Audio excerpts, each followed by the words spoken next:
Hello, good morning সবাইকে। আমাদের 10:30 ঘুম থেকে উঠেছি অনেকক্ষণ আগে। এখন চলছে আমাদের রান্না বান্না। ভাত হলো আর ডাল আছে কালকের, আর ডিমের কারি করব। আমার দুপুরবেলা হচ্ছে পাশে একটা বাড়িতে ইনভাইট আছে, তো ওরা আছে, ওরা তো খেয়ে হচ্ছে ডাক্তার দেখাতে চলে যাবে। আর একটু বেশি করে করে রাখছি যাতে রাতেও হয়ে যায়। তুমি পড়া করছো? আর মারামারি করছো না পড়া করছো? মারামারি করবে না তো? প্রমিস? আচ্ছা, এই যে আর একজন।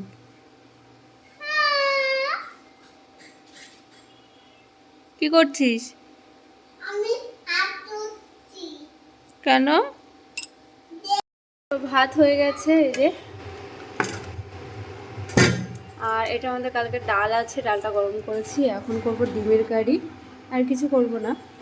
এই যে সব কিছু কেটে নিয়েছি, মানে ডিমগুলো শুধু ছাড়াতে হবে। তো পূজারা চলে গেছে ডাক্তারের কাছে, আর আমি আসলাম বার্থডে বাড়িতে। তো বার্থডে সেলিব্রেশন তো হয়ে গেছে, এখন হচ্ছে খাওয়া দাওয়া।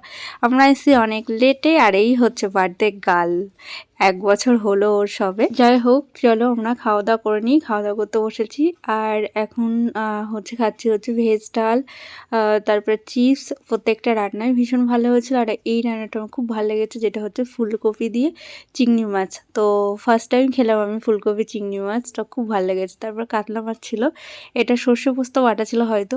প্রত্যেকটা রান্নায় খুব ভালো লেগেছে। তারপরে চিকেন ছিল, আর হচ্ছে লাস্টে ছিল আমের চাটনি, খুব সুন্দর। আর মেনুটা ছিল একদম সাদামাটা, কোনো মানে এটা ওটা কিছু ঝামেলা না। তারপরে তো শেষে পাঁপড়, চাটনি, মিষ্টি এগুলো তো ছিলই, লাস্টে ছিল আইসক্রিম।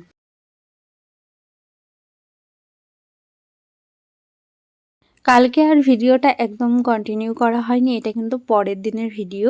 তো এখন আমি করছি রান্না। আজকে হচ্ছে মঙ্গলবার, তো আমাদের হচ্ছে নিরামিষ, তো ওই জন্য আমি এখানে বিট গাজর ভাজছি। আর গ্যাসটা রয়েছে তো অনেকটা, মানে বড় হাঁড়ি রয়েছে, হাঁড়ি তো ইন্ডাকশানে করা যাবে না, তাই ভাবলাম যে গ্যাসটা তাহলে লাগিয়ে নিই, এটাই তাহলে তাড়াতাড়ি হয়েও যাবে। তো আগে ভাজাটা করে নিচ্ছি। আজকে পূজারাও বাড়িতে চলে যাবে, আর আমরাও কলকাতায় চলে যাবো। কালকে সরস্বতী পুজো ভেবেছিলাম এখানে থাকবো, স্কুলে যাবো, তো স্কুলে সেরকম কেউ যাবে না শুনলাম।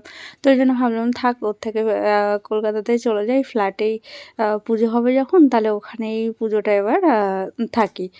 তো যাই হোক, ওদিকে আমার ভাজাটা হয়ে গেছে, আর এখানে আমি বেগুন ভাজা করব, ওই জন্য নুন হলুদ মাখিয়ে নিচ্ছি বেগুনে। আর নিরামিষ তো কী রান্না করবো বুঝতে পারছিলাম না। তারপর আমরা আজকে সবাই ঘুম থেকে অনেক লেটে উঠেছি, যদিও রান্নাবান্না ঠিক টাইম মতনই হয়ে গেছিলো। যেহেতু বড় ওভেনে করেছে, খুব তাড়াতাড়ি হয়ে গেছে সব কিছুই। ভাতটা হচ্ছে, ভাতটা হলেই বেগুনটা ভাজা বসিয়ে দেবো।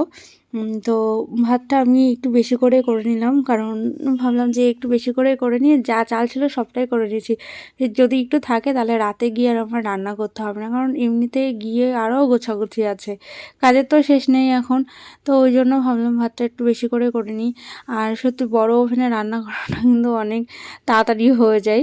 আর এদিকে এই হনুমান দুটো দেখো খেলা করছে, এখন তো যাই হোক খেলা করছে, আর সকাল থেকে এদের মারামারি লেগেই আছে, সেকেন্ডে সেকেন্ডে মারামারি। কড়াইয়ে হচ্ছে আগে বিট গাজর ভেজেছি, একটু মানে পোড়া লেগে গেছিলো, তো দেখো কেমন কালো দাগ হয়ে গেছে। আর সত্যি বলতে কড়াই না, মানে বেসিনে দাঁড়িয়ে না খুব একটা ভালো করে মাজা যায় না, পরিষ্কার হয় না। যদি কলপারে নিয়ে একদম বসে ডলা যায় তাহলে ভালো পরিষ্কার হয়। এদিকে হচ্ছে রিকদা সারার জন্য আর ঋষিকের জন্য হচ্ছে মানে সরস্বতী পুজোর ড্রেস নিয়ে এসছে, এটা সারার জন্য শাড়ি। তো হলুদ কালারের নিয়েছিল, হলুদ তো সারার আছে দুটো, একটা হচ্ছে একদম কটনের আর একটা হচ্ছে নেটের। তো আমি বললাম তাহলে হলুদ নিও না, পূজা বলে তাহলে লাল পাড়টা দেখাও, লাল পাড় সাদা শাড়ি। তো এটাও ওর হয়ে গেল, ভালোই হলো, খুব সুন্দর শাড়িটা। আমি ভাবছি এবছরে যখন দুর্গা পুজো আসবে তখন তার আগে আমি সারাকে একটু এই শাড়িটা পরে সুন্দর করে ঠাকুর সাজাবো। ভীষণ সকালে একটু চুলগুলো আশা করছি কিনে নেবো তার মধ্যে। আর এটা হচ্ছে ঋষিকের পাঞ্জাবি, ভালো হয়েছে পাঞ্জাবিটা, যা বাড়ছে ঋষি। আগেরটা তো ছুটে হয়ে গেল একদিন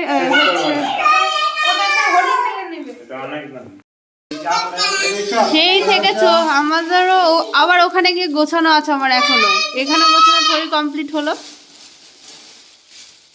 দোয়ের কথাটা বললো বুঝে আমি ভুলে গেলাম। এখন বাজে 12টা, আর 12টার সময় আমাদের ব্রেকফাস্ট হচ্ছে এই পরোটা আর তরকারি। এটাও বেশ ভালো ছিল, নিরামিষ তরকারি পরোটা। তো সবাই মিলে আমরা খেতে বসেছি। পূজা আজকে খাবে না, ও হচ্ছে প্রত্যেক মঙ্গলবার করে আর কি ভাত খাবে না, নিরামিষ তো বটেই, ভাত খাবে না। তো ওই জন্য ওর জন্য মানে চিড়ে আর হচ্ছে দই নিয়ে আসা হবে। তো নিয়ে আসতে ভুলে গেছিলো, ওরা আবার গেল। আর এখন হচ্ছে এখানে মেহেন্দি, ঈশার মা হচ্ছে মেহেন্দি করছে, তো বিয়ে আছে ওই জন্য পূজার ওকে বললাম করে দে তুই, আমি যেহেতু কাজে ব্যস্ত আছি।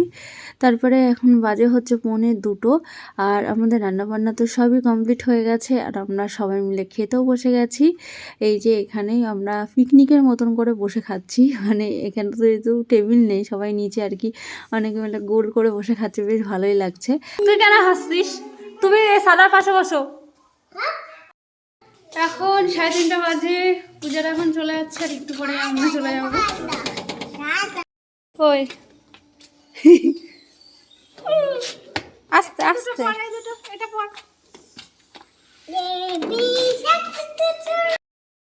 রেডি হয়ে গেছে আমরা, আর এখনই বেরোবো। 5:46-এ আমাদের ট্রেন, এখন 5টা বাজে। একটা সব গোছানো কমপ্লিট হয়ে গেছে, আর পূজারা তো অনেকটা দূর আগিয়েও গেছে ওরা। তো কালকে সরস্বতী পুজো, চলো এখন যাই, ওখানে গিয়ে অনেক গোছানো আছে, একটাগুলো ব্যাগ নিয়ে যাবো। সারা হ্যালো বল, হ্যালো বল। সারা এখনো বোঝেনি। আরে হ্যাঁ, তো এইটাই তো 6টায় ছুটি দেবে, তারপর বাড়ি আসবো। আমার তো ট্রেন সেই 11টা। হ্যাঁ,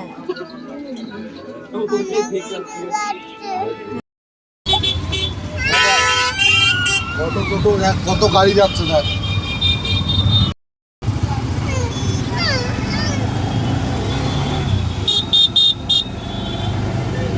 ওখানে এটা দিতেই ওটা।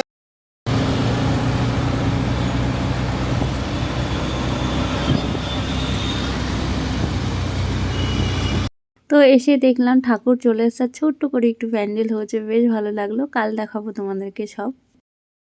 হ্যালো, এখন হচ্ছে 8:30 বাজে, 8টার মধ্যে আমরা চলে এসেছি। আর এসেই গাদা গাদা কাজ করতে শুরু করে দিয়েছি। এই যে জামা কাপড় সব ঢাললাম, এই সব জিনিস সব গোছাগুছি করতে হবে। তারপরে এই টলি থেকে তো সব বার করতে হবে, সব কোথায় কি রাখবো সেগুলোকে ম্যানেজ করতে হবে। সারা ঘুমাচ্ছে।